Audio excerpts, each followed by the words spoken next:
Hello student, कल तक हमने प्लेन शेप के बारे में सीख लिया था और मैंने आपको कहा था वो जो क्लीनलेस के ऑब्जेक्ट थे उसमें आपको कलर करना था। कर लिया है ना। अब हम आगे पढ़ेंगे name of solid shapes. We have studied that shapes in class 1। These shapes are called solid shape. इस शेप्स के बारे में हमने फर्स्ट क्लास ग्रेड 1 में भी थोड़ा बहुत सीखा है। अब इसके हम नेम अभी और उसके बारे में आगे सीखेंगे। Following are the name of solid shapes we have learn to so far. अब हम इसके बारे में और भी ज़्यादा सीखेंगे। सबसे पहले यहाँ पे देखो, ये सारे शेप्स जो दिए हुए हैं सॉलिड शेप्स आपको पता है किसको कहते हैं, है ना। जैसे कि बॉल होता है, वो सॉलिड शेप्स होता है। वो चारों ओर से सेम दिखता है, यानी कि जो चारों ओर कर किसी भी तरह से आप उसको घुमाओगे सर्कल ही दिखेगा, तो वो कौन सा होगा, सॉलिड शेप्स। और सॉलिड शेप में सर्कल वाला जो शेप होता है उसको कहते हैं स्फीयर। ऐसे ही सारे अलग अलग शेप्स होते हैं। रेक्टेंगल में जो सॉलिड शेप्स होता है, जैसे कि हमारे क्लासरूम का डस्टर, तो डस्टर का शेप्स कैसा होता है, रेक्टेंगल। दिखता रेक्टेंगल है, पर उसको अगर चारों ओर घुमाओगे तो वो दिखेगा रेक्टेंगल ही, यानी कि वो सॉलिड शेप्स है। तो उसको क्या कहते हैं, रेक्टेंगल नहीं कहते हैं। जो सॉलिड शेप में, रेक्टेंगल शेप में जो दिखता है सॉलिड शेप, वो होता है क्यूबॉइड। फिर स्क्वायर को क्या कहते हैं, क्यूब। फिर सिलेंडर शेप का आपको तो बहुत पता ही है, आपकी वाटर बोतल वो सब सिलेंडर शेप्स की होती है। और हमारे घर में जो गैस होता है उसके साथ जुड़ा हुआ होता है वो भी सिलेंडर, जिसको हम सिलेंडर ही कहते हैं ना।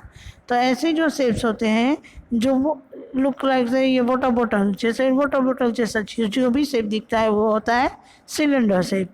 और सर्कल का जो सॉलिड शेप्स है उसको कहते हैं स्फीयर। एंड उसके बाद लास्ट वन कॉर्न शेप, तो सबको पता है आइसक्रीम जो बहुत खाते हो आप लोग, है ना। तो अब यहाँ पे क्या हुआ देखो नीचे, look at the picture below, number each object according to its shapes using the code. यहाँ पे हर एक जो शेप्स होता है, ये क्यूब, उन सब के कोड दिए हुए हैं, नंबर कोड दिए हुए हैं। इसमें क्या किया है, उसके कोड को नंबर दिया हुआ है। जैसे अगर क्यूबॉइड शेप कहीं पे है तो उसका कोड कौन सा रहेगा, 1। अगर क्यूब है तो क्यूब में कौन सा शेप रहेगा, तो वो कोड रहेगा 2। एंड सिलेंडर शेप जो होता है वहाँ पे कोड कौन सा रहेगा, 3।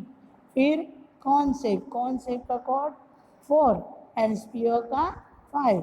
तो यहाँ पे नीचे आपको जो ऑब्जेक्ट दिए हुए हैं, ये सिलेंडर, लैम्प, सन, वाटर बोतल, बॉक्स, इन सारे शेप्स को आपको देखना है और उसका कोड कौन सा है वो आपको लिखना है। जैसे फर्स्ट वन एग्जाम्पल में दे रही हूँ आपको, ये जो सिलेंडर दिख रहा है, सिलेंडर का कोड कौन सा है, 3। तो सिलेंडर के नीचे जो बॉक्स है वहाँ पे आपको क्या लिखना है, 3। ऐसे ही सारे शेप्स आपको देखते जाने हैं और उसके कोड लिखने हैं। अब नेक्स्ट, रोलिंग एंड स्लाइडिंग। कौन सी चीज़ रोल होती है, कौन सी चीज़ स्लाइड, वो आपको पता है ना। जो बार बार टर्न होती है जो, उसको कहते हैं रोल। और जो फ्लैट सरफेस पे, यानी कि एकदम सीधी जो होती है, उस पर अगर वो कुछ चीज़ें सड़क के नीचे जाए तो ऐसी जो चीज़ें होती हैं उसको कहते हैं स्लाइड। यहाँ पे नीचे आपको दिया हुआ है, look at the picture below, write the 4 objects, write R for the object that roll. जो चीज़ यहाँ पे नीचे जो चीज़ें दी हुई है ना, ये व्हील, सूटकेस, कॉइन, एग, ये सारी चीज़ें जो है उसको, वो अगर रोल होती है तो उसके नीचे हम क्या लिखेंगे, आर। अगर वो ऑब्जेक्ट स्लाइड होता है तो उसमें हम क्या लिखेंगे, S for the object that slide, and R S for the object that both roll and slide. देखो इसमें हमारे पास एक पिक्चर है, कॉइन है ना, 10 रुपीज़ का कॉइन। तो कॉइन जो होता है वो क्या होता है, वो रोल भी होता है और स्लाइड भी होता है। तो उसके नीचे हम क्या लिखेंगे, आर एस। तो वो सारे, ये जो सारी चीज़ें हैं उसमें आपको आर एस या आर एस बोथ जो भी आता है वो आपको लिखना है। अब नेक्स्ट पेज, प्रैक्टिस ग्राउंड। यहाँ पे आपको प्रैक्टिस करनी है, ये थोड़ा सा आपको एक्सरसाइज जैसा है। When we play carrom the disc on the board. देखो अगर हम पे कैरम खेल रहे हैं तो उसके ऊपर जो हमारी उसकी डिस्क यानी कि कुकड़ियाँ होती है ना, वो क्या होती है बोर्ड पे, रोल होती है, स्लाइड होती है, या रोल एंड स्लाइड दोनों होती है? नो, यस, सिर्फ स्लाइड होती है ना, वो रोल होती नहीं है। In second, in the game of bowling when we throw the ball it dash on the floor. अगर हम बॉल से खेल रहे हैं, अगर हमने बॉल को थ्रो किया है तो हम बॉल फेंकते हैं ना, तो बॉल क्या होता है, बॉल स्लाइड होता है, रोल होता है, ये दोनों होता है, रोल एंड स्लाइड?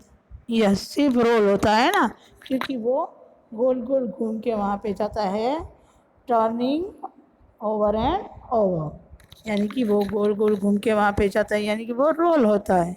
अब next topic, straight and curve lines. देखो यहाँ पे दो पिक्चर दिए हुए हैं, है ना, उसमें क्या है, aunt Monica tried to clothesline to hang up wet clothes। Monica जो है थी आंटी है, उसने क्या किया है, कपड़े सुखाने के लिए उसने वहाँ पे वो रस्सी बांधी हुई है ना, वो अभी कैसे दिख रही है, स्ट्रेट दिख रही है। Then she hang the cloth on the cloth line. उसने क्या किया, अभी जो क्लॉथ लाइन उसने जो रस्सी बांधी थी, जो बांधते हैं ना कपड़े सुखाने के लिए, उसमें उसने क्या किया, कपड़े सुखाए। तो अब वो जो लाइन है जो रस्सी की, वो कैसी दिख रही है, कर्व है ना। तो straight line and curve line का ये सिंपल सा एग्जांपल है। अब नेक्स्ट उसके बारे में हम और आगे पढ़ेंगे, sleeping, standing and slanting line. Sleeping line, standing line, slanting line. अभी आपने कौन कौन सी लाइन पहले पढ़ी, straight line and curve line. अब स्लीपिंग, स्टैंडिंग एंड स्लांटिंग, ये सारी चीज़ लाइन यहाँ आपने नर्सरी सॉरी LKG UKG में पढ़ लिया है ना। स्लीपिंग लाइन शुरू में आपसे वही करवाते हैं, स्लीपिंग लाइन करो, स्टैंडिंग लाइन करो। चलो अब यहाँ पे देखो, it is raining heavily, there is water everywhere, Nikki want to play. ये वहाँ बाहर क्या हो रहा है, बारिश हो रही है, तो वहाँ पे निकी क्या कर रही है, वो बारिश में खेल रही है। शी हैज़ एन आइडिया, उसको एक आइडिया है। She makes a paper boat, कागज़ की नाव बनाते हैं ना हम लोग, हाँ उसने वो बनाई। And play with in the water, उसको उसने पानी में छोड़ा और वो पानी वो खेलती है वैसे ही। Look at the boat, what type of line does use to make the boat, match the colour code. चलो अब आपको क्या करना है, ये देखना है, ये बोर्ड को अच्छे से ध्यान से देखना है, और उसमें आपको क्या करना है, इसमें कौन कौन सी लाइन वहाँ पे यूज़ हुई है देखो, है ना। उसमें कर्व लाइन है, स्लीपिंग है, स्लैंटिंग है, तो यहाँ पे कलर कोड दिया हुआ है। अगर वो स्लीपिंग लाइन है तो उस लाइन को आपको कौन सा कलर करना है, रेड। अगर वो स्लैंटिंग है तो उसको आपको कौन सा कलर करना है, ब्लैक।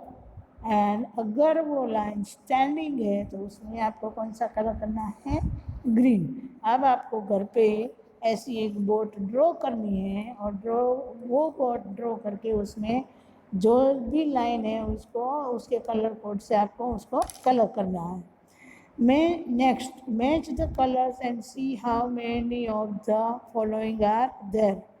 चलो अब स्लीपिंग लाइन, इस बोट में कितनी स्लीपिंग लाइन है, आपने अभी रेड लाइन की है ना, तो वो रेड लाइन काउंट करो, आपने कितनी स्लीपिंग लाइन इसमें ड्रॉ की है वो लिखना है। स्टैंडिंग लाइन कितनी है एंड स्लैंटिंग लाइन कितनी है, ये सारी लाइंस आपको इसमें लिखनी है। ये आपको आज होमवर्क में करना है। अब उसके बाद fun activity, next page, fun activity है ना। ये फन एक्टिविटी बहुत अच्छी है, आपको वो घर पे भी आप कर सकते हो। देखो आपको क्या करना है, सबसे पहले एक पेपर लेना है, take the sheet a paper and make a paper boat. Now unfold the paper boat, you will see many lines of paper. Use color pens, mark standing line in red, sleeping line in blue and slanting line in green। आपको क्या करना है, paper boat बनाना है, फिर से वहाँ उस paper को ओपन कर देना है और फिर उसमें देखना है जहाँ पे स्लीपिंग लाइन आपको दिख रही है वहाँ पे कौन सा कलर करना है, ब्लू। स्टैंडिंग लाइन दिख रही है वहाँ पे रेड, एंड जहाँ पे स्लैंटिंग लाइन दिख रही है वहाँ पे ग्रीन कलर करना है। ये एक्टिविटी आपको घर पे करने में बहुत मज़ा आएगा। एक बार करना और फिर मुझे बताना।